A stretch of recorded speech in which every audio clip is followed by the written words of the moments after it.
pessoal, tudo tranquilo? Beleza, beleza, beleza? Tá frio aí? Aqui tá frio, frio de montão. Estamos aqui nesse momento então para fazer essa nossa aula, mais uma aulinha aí da nossa disciplina de Relações Internacionais na América Latina e Relações Internacionais.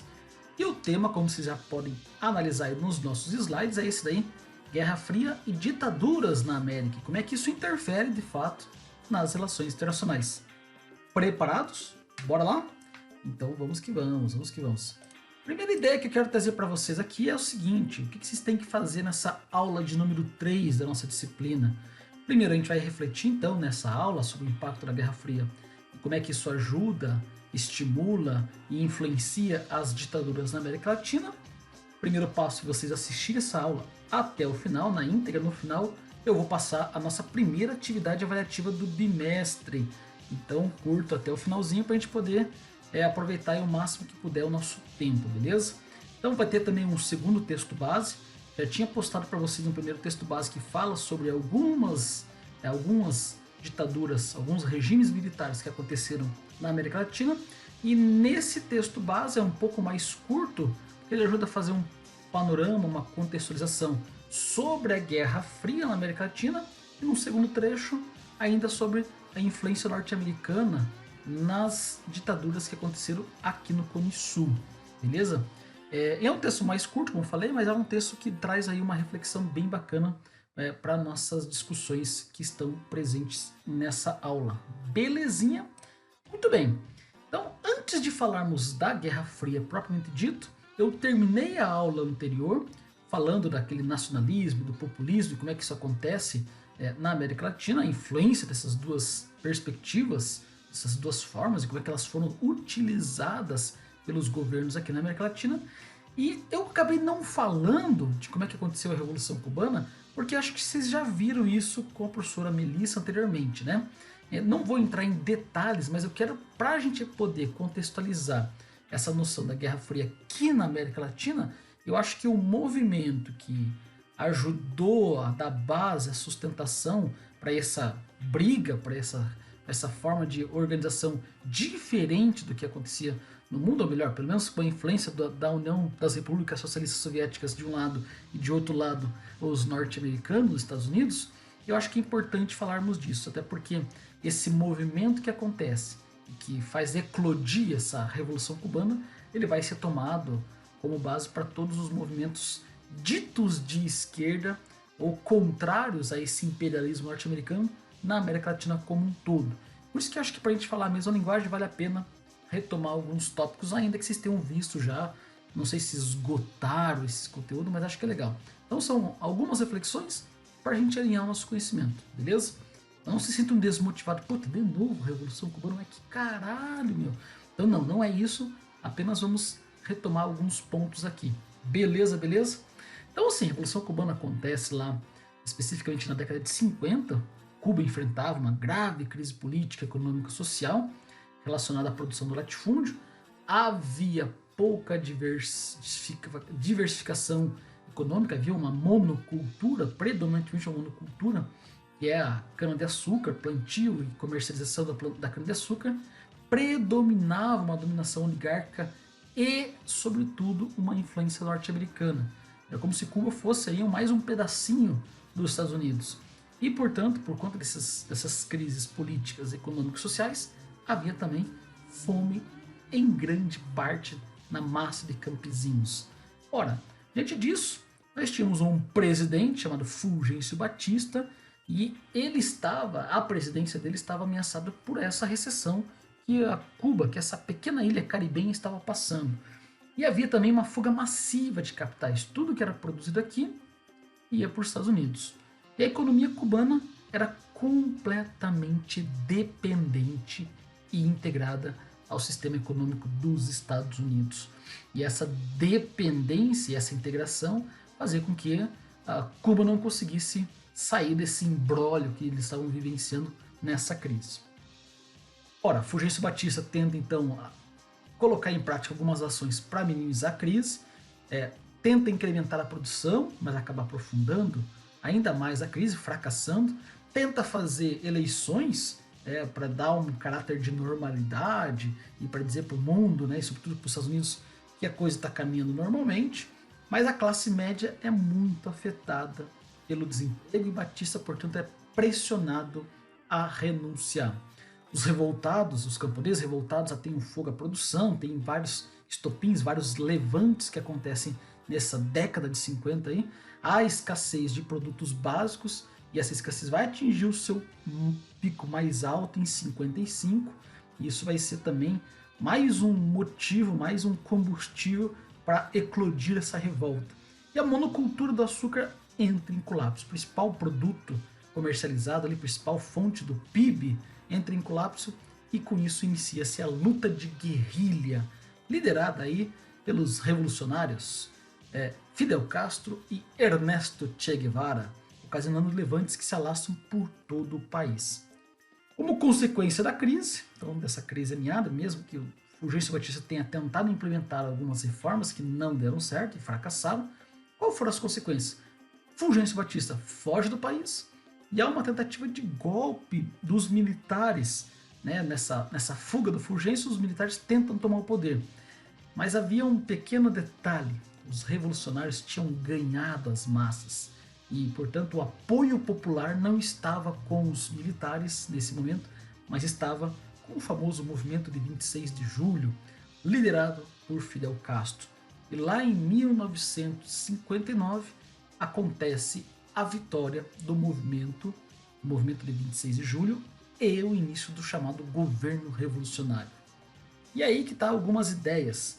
Veja, nesse movimento, nessa revolução cubana, acontece uma influência de outras potências que não a norte-americana. A norte-americana estava alinhado com a economia e com a política cubana, caribenha cubana, mas aí com o incentivo e com a força desses guerrilheiros, e sobretudo a partir de uma ideologia anti-imperialista, dar-se início a essa revolta e a esse processo.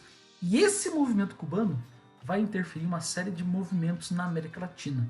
Então isso é importante, por isso que é importante a gente, pelo menos, destacar em linhas gerais isso aqui. Quando a Guerra Fria chega à América Latina, nós vamos ter então esse cenário de uma bipolarização no cenário internacional, Estados Unidos de um lado, União Soviética do outro, e os jogos de poder e a disputa por zonas de influência caracterizaram esse período que nós vamos chamar de Guerra Fria. Inclusive Cuba vai se transformar numa espécie de uma zona de influência dos soviéticos e, portanto, os ideais socialistas é que vão nortear essa disputa na América Latina e sobretudo em Cuba, e aí toda essa influência cubana no resto da América Latina. Quais são os efeitos dessa Guerra Fria aqui na América Latina? Os efeitos podem ser tornar visível a partir da década de 40 já, mas vai se acentuar um pouco mais a partir da década de 60, e a partir dali começam uma série de movimentos sociais. Movimentos sociais crescem, na oposição a esses movimentos estavam os dois polos, Estados Unidos, que investiram naquilo que ficou conhecido como anticomunismo na América Latina.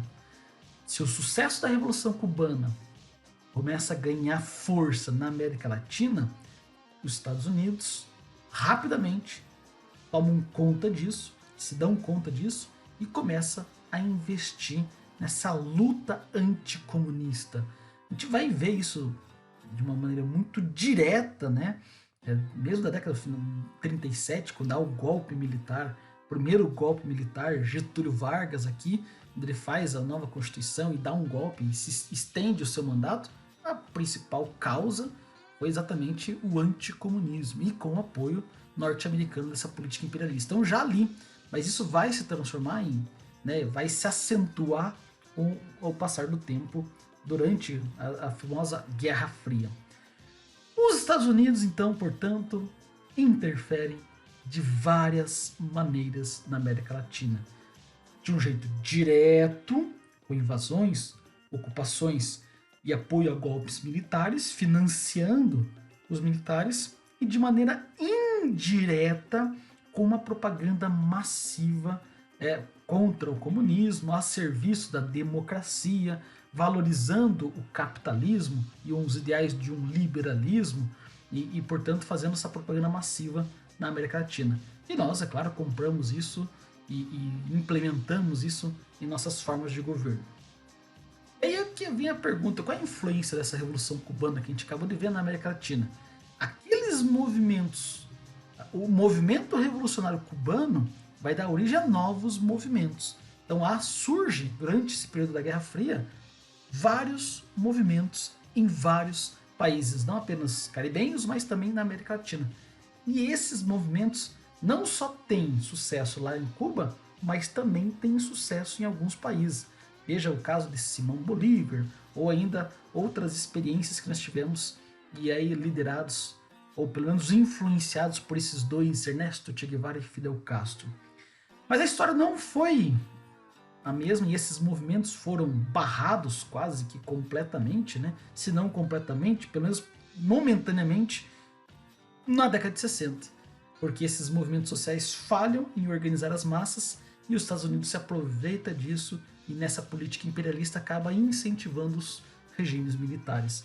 Então, portanto, nós temos aí um período na década de 60, não é uma exclusividade do Brasil quando a gente fala do movimento, mas toda a América Latina passa, ou melhor, a maioria dos países na América Latina passa por esses regimes e quase todos eles financiados, seja diretamente, né, pelas políticas norte-americanas, seja indiretamente a partir dessa propaganda.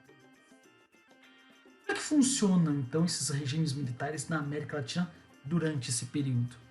A frase, a imagem ali é provocativa, né? E acho que é importante a gente dar uma olhadinha. Argentina, Brasil, Chile, Paraguai, Uruguai, todos eles ao aplicar o regime militar vão ter aí um padrão de ação e há vários elementos comuns nesses regimes militares a nível de América Latina. Então, durante a Guerra Fria há uma forma de intervenção indireta dos Estados Unidos e ele se dá por meio do apoio político, financeiro e militar aos golpes civis. O apoio norte-americano aos golpes faz parte de uma política mundial, de uma geopolítica mundial dos Estados Unidos para manter essa região em constante tensão. E claro, são países emergentes, até então ditos de terceiro mundo, mas países emergentes que estavam buscando sua independência industrial, econômica, e isso não era tão bem visto pelos Estados Unidos, justamente porque ele queria consumidores e pessoas alinhadas e subjugadas e ao mesmo tempo estavam submissas a essa política imperialista norte-americana.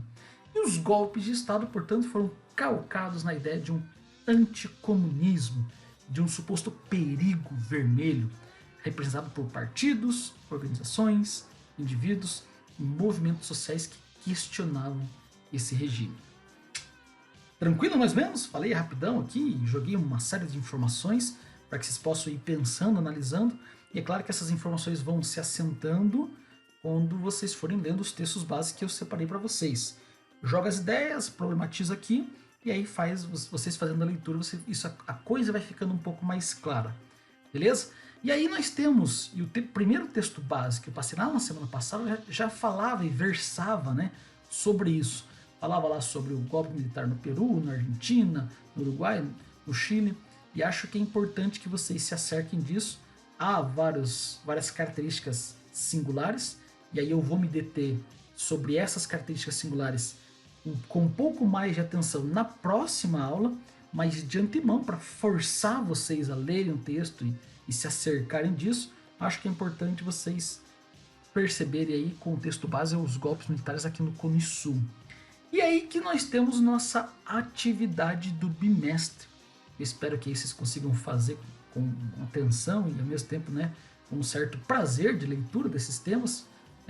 Vocês então vão ter 2 textos base, ok? Se vocês sentirem necessidade ou ver que de repente não contempla e querem pesquisar, fique à vontade para buscar novas informações, compartilhar novos materiais.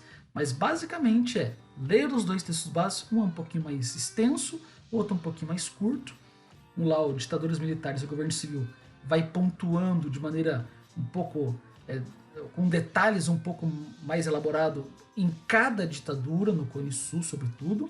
E o nosso texto sobre Guerra Fria e influência norte-americana dos Estados Unidos aqui na América Latina, apoiando esses golpes militares. Esse segundo texto fala de um pouco mais genérico, mas é importante que vocês façam as duas leituras para vocês perceberem alguns elementos que são comuns. E o foco aqui é explorar esses elementos comuns nessa aula.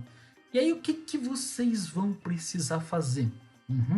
Atividadezinha, valendo pontuaçãozinha do bimestre parcial. Elaborar um resumo em forma de tópicos. Eu coloquei como máximo 2 laudas, descrevendo as principais características apontadas nos 2 textos. E aí eu quero que vocês, ao fazer esse resumo em forma de tópico, quero que vocês prestem atenção em 2 coisinhas centrais. Primeiro, como foram os ditadores na América Latina. Você pega lá o primeiro texto, vai pontuando em forma de tópicos e ao mesmo tempo descrevendo. E ainda, quais as táticas utilizadas pelos Estados Unidos no apoio aos regimes militares aqui na América Latina. Beleza? Tendo dúvidas, manda bala, a gente vai conversando, pode perguntar que a gente vai aí respondendo na medida do possível vocês. Beleza? Se cuidem, se protejam, se agasalhem e vamos que vamos. Abraços e até a próxima.